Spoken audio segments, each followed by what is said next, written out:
Hey guys, so tonight we're going to start our new unit on the Industrial Revolution. Tonight we're going to be talking about the Industrial Revolution, what it is, why it happened, where it happened, and some of the big inventions of the Industrial Revolution. So you can read our SOL outline below if you would like. Go ahead, pause your video, read through it. Otherwise, we're going to go ahead and get started. So the Industrial Revolution. First, what is it? The Industrial Revolution refers to the time period starting around the mid-1700s in Great Britain or England when there was an increase in manufactured goods. So there's an increased production in manufactured goods, which means something made by a machine in England, and it starts in the mid-1700s, and then it spreads to the rest of the world, essentially, to the rest of continental Europe and to the United States. But originally, it's a reference like the Industrial Revolution when you think about what it was, where did it start? In England in the mid-1700s, and it's when production of manufactured goods really booms. So that is what the Industrial Revolution is. Then we're going to get into some specifics about the Industrial Revolution, so that will make a little bit more sense. But why did it happen in England specifically? There are a few reasons specifically for that we will talk about for why it happened in England. First, England had the population to support the revolution, the Industrial Revolution. It had a large working force that could work in these factories and operate these machines. It had the population that was looking for advancements or needed advancements in technology to solve everyday problems. So we had talked about the agricultural revolution in Unit 6, I believe, and during the agricultural revolution, there are advancements in agriculture that allow for the increased productivity of crops and that kind of goods. So there's more food readily available. It's cheaper. There are better sources of food like the potato that came from the New World and really support the growth in population. So people are living longer. People are surviving through childhood, and so Europe is experiencing a population growth at this point in time, which means they have more people thanks to the advancements made during the agricultural revolution, and because of that they have more people and they have a larger workforce. This also leads to some other issues that we're going to talk about in just a little bit, but essentially after the agricultural revolution, there were wealthy landowners in Europe who were buying up a bunch of the land. So they were buying on this land to grow more crops and kind of take advantage of the agricultural revolution. And they were enclosing their land, which means they were closing off the open pastures and open land so that small farmers couldn't farm those lands, or they had to be tenant farmers, which wasn't really the greatest situation. So after these wealthy landowners move in and enclose a bunch of that land, all of these small farmers and the population that was based in the country are moving to cities and looking for different types of employment because they no longer have those small pastures or those open tracts of land for them to farm. And so they need to find different means of making money and different jobs to support themselves. So the enclosure movement, which is what it's called when the wealthy landowners were closing off those fields, led to the population moving from the agricultural side or the rural areas into cities, which meant that there was a population for these new factories to employ. Next, England had a lot of natural resources. So there was a lot of coal and iron ore in England that was pretty readily available. They don't have to dig for it quite as deep, or it didn't take as much effort as it does here in the United States when you think of like coal mining and they're digging really far down into the ground. It was relatively close to the surface, so it was easily accessible. England is also just geographically, think about England. It is an island, and so it has a lot of ports, water ports for ships to pull into easily. It also has quite a few rivers that make it easy to transport goods within the country itself. And so the natural resources and the geography of England set it up to be a really great place for it to not only produce goods, but also to transport goods within the country and outside of the country to other countries. So those natural resources really set it up for the Industrial Revolution. Next, an expanding economy. So England at this time has a really strong economy. There are a lot of wealthy businessmen who are willing to invest in new inventions, so people coming up with ideas and inventions to make life easier. There are business people to provide them money or to back those inventions for them to create those things. There's also businessmen who are willing to take risk and open factories and support factories financially. So they have a strong economy in that way. Also, Parliament at this time had been passing legislation that supported the growth of business. So they were passing laws and legislation that supported the growth of business and small business owners and things like that in England.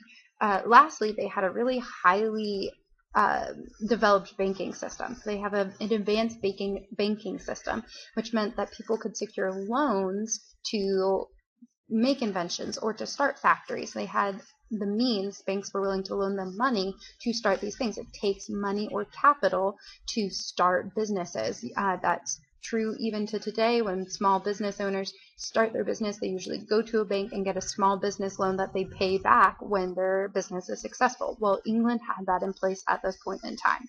And lastly, political stability. So we just finished a whole unit talking about all these revolutions, liberal revolutions that were taking place, and we talked about how England or Great Britain was the exception to all of those revolutions. So they were relatively politically stable, which meant that they didn't have all the turmoil that the rest of Europe had.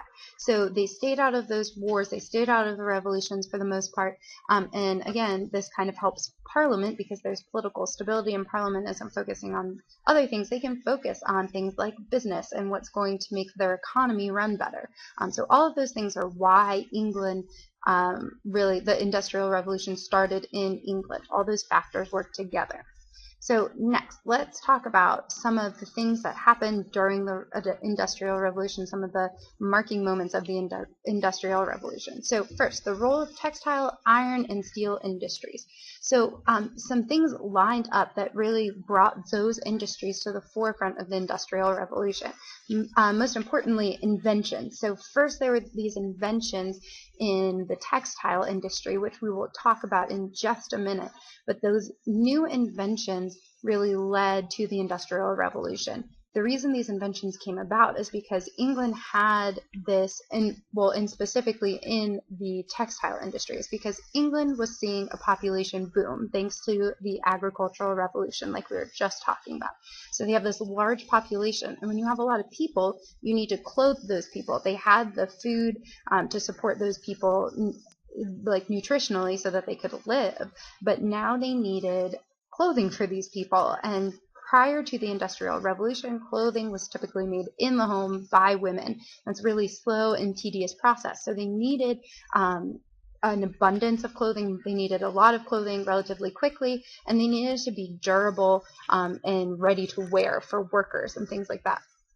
So the need for easily accessible and cheap clothing led to inventions in the area of textiles, which is just cloth, and that really spurred the Industrial Revolution. So it really begins in these textile industries where inventions are being made so that people can have clothing, because that's a need in society. And because of those inventions in the textile industry, it leads to advancements in the iron and the steel industries. Again, we will see those inventions specifically in just a second, but essentially if you have a lot of machines and you're working with mechanized tools and machines and things like that, then obviously they're going to be made out of iron and eventually steel, because that's a lot more sturdy than wood. They're going to be a lot more durable, and so it's an increase in both of those areas as well. Next, it spreads to the United States and continental Europe, so the rest of Europe and the United States. You don't have a separate notes place for this in your notes, but go ahead, pop it up there for why it happened in England. Just make a note that it spreads to the United States and the rest of continental Europe. And it does this because those two countries had similar conditions as England. So both of those places, or I shouldn't say just countries, because continental Europe refers to all of those European countries, but it spreads to continental Europe and the United States because those two areas had similar conditions as England. Sorry about the bell, guys. Okay, so they had similar conditions as England. What that means is that they had large populations that could work in these factories and were prepared to work in these urban areas. They had the natural resources, especially think of the United States at this time before it's largely developed. We had a ton of natural resources at our disposal. And the economies in both of these places were relatively strong and expanding compared to the economies in other countries. And we had a degree of political stability. The United States, by this point, by the mid to late 1800s, was really emerging as a political power in the world. And so it had similar conditions as the rest of England to really promote the Industrial Revolution to take hold in these areas as well. The British enclosure movement. So this is the movement that I was talking about with natural resources and population above for why England. So like I said, there are these wealthy landowners who are coming in, they're buying up these large tracts of land and they're enclosing them. So that means they're cutting off small farmers and peasant farmers from these areas. They can no longer farm these areas, and so they need to look elsewhere for a job and for a way to support their family because they can't farm on these lands anymore, so they can't grow their own food to support their family and then to sell surplus to people in markets. So they need to move to, so they end up moving to cities and looking for jobs within the city. So this really makes a population ripe for work in the factories. So it provides that labor that they need. Rise of factory system and the demise of cottage industries. Again, we've already somewhat touched on this. So during the Industrial Revolution, there's a rise in the factory system. So that's kind of what these pictures above are showing you. There's a growth in cities and urban cities. Factories are being built and developed. They're housing these large machines that people are working and production is increasing. So the factory system just refers to that increased urbanization, the creation of factories, increased population of people who are working in factories and living within the cities themselves. And that means that there's a demise of cottage industries. Cottage industries refers to how things were made prior to the Industrial Revolution. So think of textiles is the easiest one, the textile industry. Before the Industrial Revolution, there would be a woman who sat in her home and she spun thread, and from that thread she spun it into cloth, and then from that cloth she made her family clothing. That's how it worked prior to the Industrial Revolution. Eventually it would be a little bit more spaced out, so someone might make the thread, and then someone would make cloth, and then someone would make the clothing, but it was still small scale and it was all done by hand.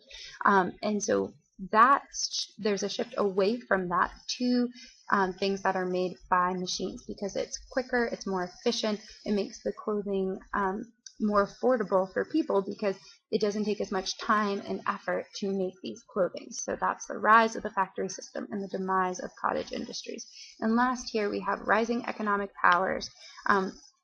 So Great Britain, other European countries, the United States rise as these economic powers due to their involvement in the Industrial Revolution. And these economic powers want to control resources and markets around the world. So the Industrial Revolution, one of the benefits, the long-term benefits of the Industrial Revolution and for the countries who participated in it, were that they had strong economies. They built strong economies based on this Industrial Revolution. They gained a lot of wealth from the Industrial Revolution and the goods they were able to manufacture and sell during the Industrial Revolution. And so they wanted to keep a hold on that wealth and that economic power that they had. Great Britain, when it first went through the Industrial Revolution and it had these machines and these inventions that other areas didn't have, even tried to keep those secrets to themselves. They tried to prevent entrepreneurs and inventors from leaving Great Britain and taking their technology elsewhere so that Great Britain could have essentially a monopoly or total control of the Industrial Revolution that was taking place.